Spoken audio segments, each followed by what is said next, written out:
ओम श्री परमात्मने नमो नमः। ओम श्रीमद् भगवद गीता का 11वां पाठ प्रारंभ होता है। इस प्रकार भगवान के वचन सुनकर अर्जुन बोले, हे भगवान, मेरे पर अनुग्रह करने के लिए परम गोपनीय अध्यात्म विषयक वचन अर्थात उपदेश आपके द्वारा जो कहा गया उससे मेरा यह अज्ञान नष्ट हो गया है। क्योंकि हे कमल नेत्र, मैंने भूतों की उत्पत्ति और प्रलय आपसे विस्तार पूर्वक सुने हैं तथा आपका अविनाशी प्रभाव भी सुना है। हे परमेश्वर, आप अपने को जैसा कहते हो ठीक वैसा ही है, परंतु हे पुरुषोत्तम, आपके ज्ञान, ऐश्वर्य, शक्ति, बल, वीर्य और तेज युक्त रूप को प्रत्यक्ष देखना चाहता हूँ। इसलिए हे प्रभो, मेरे द्वारा वह आपका रूप देखा जाना शक्य है, ऐसा यदि मानते हैं तो हे योगेश्वर, आप अपने अविनाशी स्वरूप का मुझे दर्शन करवाइए। इस प्रकार अर्जुन के प्रार्थना करने पर श्री कृष्ण भगवान बोले, हे पार्थ, मेरे सैकड़ों तथा हजारों नाना प्रकार के और नाना वर्ण तथा आकृति वाले अलौकिक रूपों को देख। हे भरतवंशी अर्जुन, मेरे में आदित्यों को अर्थात आदित्य के 12 पुत्रों को और 8 वसुओं को, 11 रुद्रों को तथा दोनों अश्विनी कुमारों को और 49 मरुद गणों को देख, और बहुत से पहले न देखे हुए आश्चर्यमय रूपों को देख। हे गुड़ाकेश, अब इस मेरे शरीर में एक जगह स्थित हुए चराचर सहित संपूर्ण जगत को देख, और जो भी कुछ देखना चाहता है सो देख, परंतु मेरे को इन अपने प्राकृतिक नेत्रों द्वारा देखने को निस्संदेह समर्थ नहीं है। इसीलिए मैं तेरे लिए दिव्य अर्थात अलौकिक चक्षु देता हूँ, इससे तू मेरे प्रभाव को और योग शक्ति को देख। संजय बोले, हे राजन, महायोगेश्वर और सब पापों के नाश करने वाले भगवान ने इस प्रकार कहकर उसके उपरांत अर्जुन के लिए परम ऐश्वर्य युक्त रूप दिव्य स्वरूप दिखलाया। उस अनेक मुख और नेत्रों से युक्त तथा अनेक अद्भुत दर्शनों वाले एवं बहुत से दिव्य भूषणों से युक्त और बहुत से दिव्य शस्त्रों को हाथों में उठाए हुए और दिव्य माला और वस्त्रों को धारण किए हुए और दिव्य गंध का अनुलेपन किए हुए एवं सब प्रकार के आश्चर्यों से युक्त सीमा रहित विराट स्वरूप परम देव परमेश्वर को अर्जुन ने देखा। हे राजन, आकाश में 1000 सूर्यों के एक साथ उदय होने से उत्पन्न हुआ जो प्रकाश होवे, वह भी उस विश्व रूप परमात्मा के प्रकाश के समान कदाचित ही होवे। ऐसा आश्चर्यमय रूप को देखते हुए पांडुपुत्र अर्जुन ने उस काल में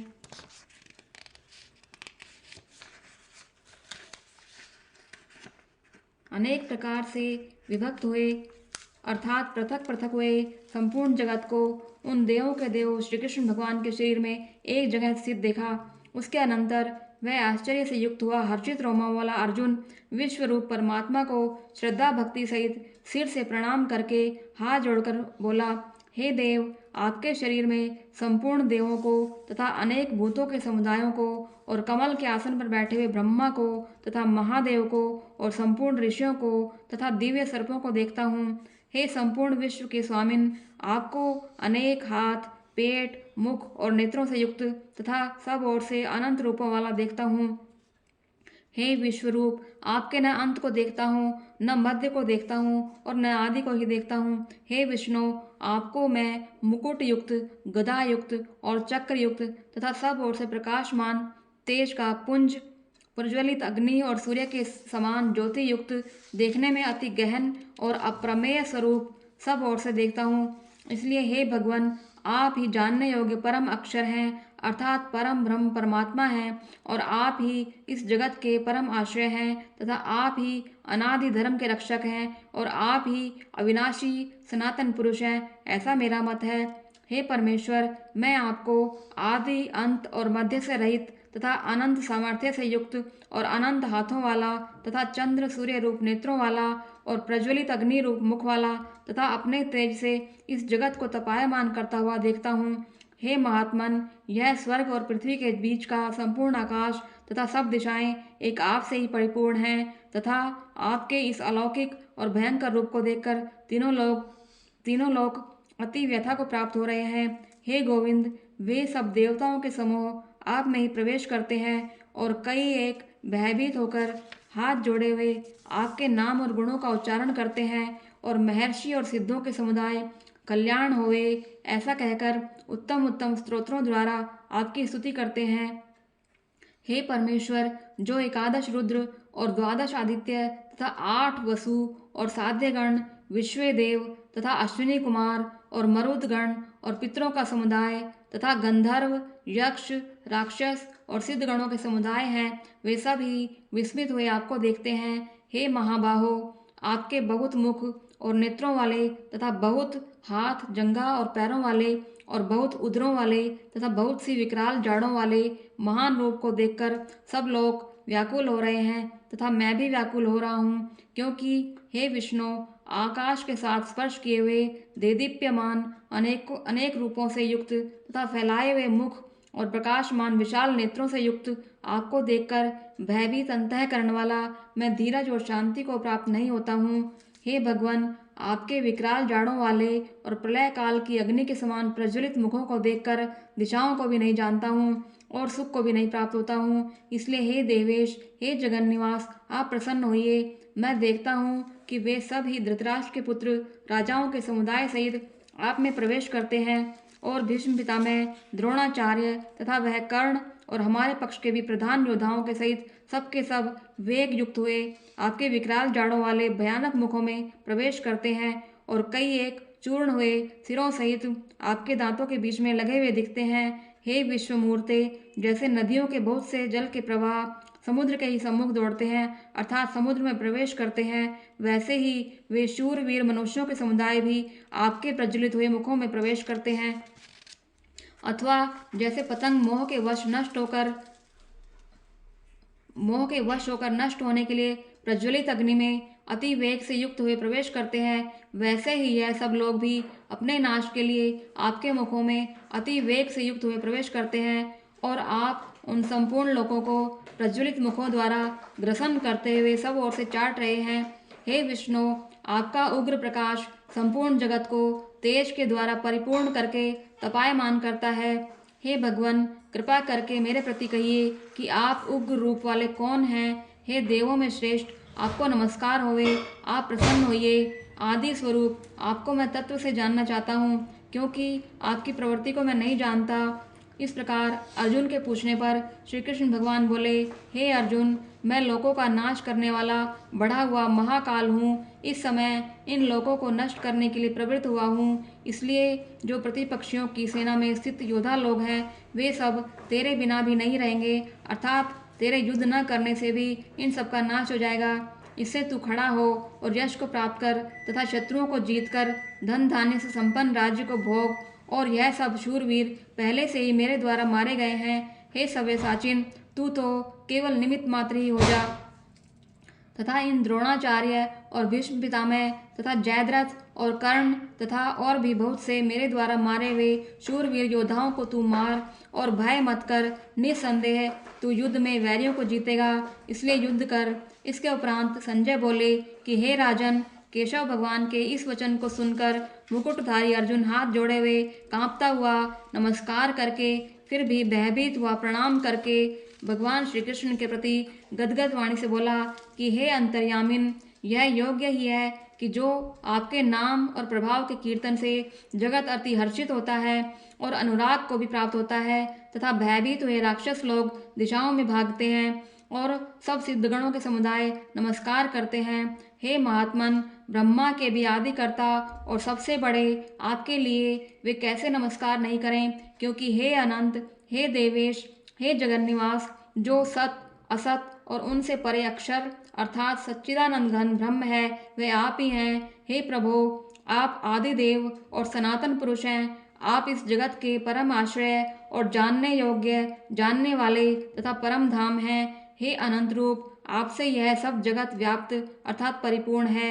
हे हरे, आप वायु, यमराज, अग्नि, वरुण, चंद्रमा तथा प्रजा के स्वामी ब्रह्मा और ब्रह्मा के भी पिता हैं। आपके लिए बारंबार नमस्कार होवे, आपके लिए हजारों बार नमस्कार होवे, आपके लिए फिर भी बारंबार नमस्कार होवे। हे अनंत सामर्थ्य वाले, आपके लिए आगे से और पीछे से भी नमस्कार होवे। हे सर्वात्मन, आपके लिए सब ओर से ही नमस्कार होवे, क्योंकि अनंत पराक्रमशाली आप सब संसार को व्याप्त किए हुए हैं। इससे आप ही सर्वरूप हैं। हे परमेश्वर, सखा ऐसे मानकर आपके इस प्रभाव को न जानते हुए मेरे द्वारा प्रेम से अथवा प्रमाद से हे कृष्ण, हे यादव, हे सखे, इस प्रकार जो कुछ हठपूर्वक कहा गया है, और हे विष्णु, जो आप हंसी के लिए विहार, शैया, आसन और भोजन आदिकों में अकेले अथवा उन सखाओं के सामने भी अपमानित किए गए हैं, वह सब अपराध अप्रमेय स्वरूप अर्थात अचिंत्य प्रभाव वाले आपसे मैं क्षमा कराता हूँ। हे विश्वेश्वर, आप इस चराचर जगत के पिता और गुरु से भी बड़े गुरु एवं अति पूजनीय हैं। हे अतिशय प्रभाव वाले, तीनों लोकों में आपके समान भी दूसरा कोई नहीं है, फिर अधिक कैसे हो सकता है। इससे हे प्रभु, मैं शरीर को अच्छे प्रकार चरणों में रख के और प्रणाम करके स्तुति करने योग्य आप ईश्वर को प्रसन्न होने के लिए प्रार्थना करता हूँ। हे देव, पिता जैसे पुत्र के और सखा जैसे सखा के और पति जैसे प्रिय स्त्री के, वैसे ही आप भी मेरे अपराध को सहन करने के लिए योग्य हैं। हे विश्व मूर्ते, मैं पहले न देखे हुए आश्चर्यमय आपके इस रूप को देखकर हर्षित हो रहा हूँ और मेरा मन भय से अति व्याकुल भी हो रहा है। हे देव, आप उस अपने चतुर्भुज रूप को ही मेरे लिए दिखाइए। हे देवेश, हे जगन निवास, आप प्रसन्न होइए। हे विष्णु, मैं वैसे ही आपको मुकुट धारण किए हुए और गदा तथा चक्र हाथ में लिए हुए देखना चाहता हूँ। इसलिए हे विश्वरूप, हे महाभाव, हे सहस्रबाहो, आप उस ही चतुर्भुज रूप से युक्त होइए। इस प्रकार अर्जुन की प्रार्थना को सुनकर श्री कृष्ण भगवान बोले, हे अर्जुन, अनुग्रह पूर्वक मैंने अपनी योग शक्ति के प्रभाव से यह मेरा परम तेजोमय, सबका आदि और सीमा रहित विराट रूप तेरे को दिखाया है, जो कि तेरे सिवा दूसरे से पहले नहीं देखा गया है।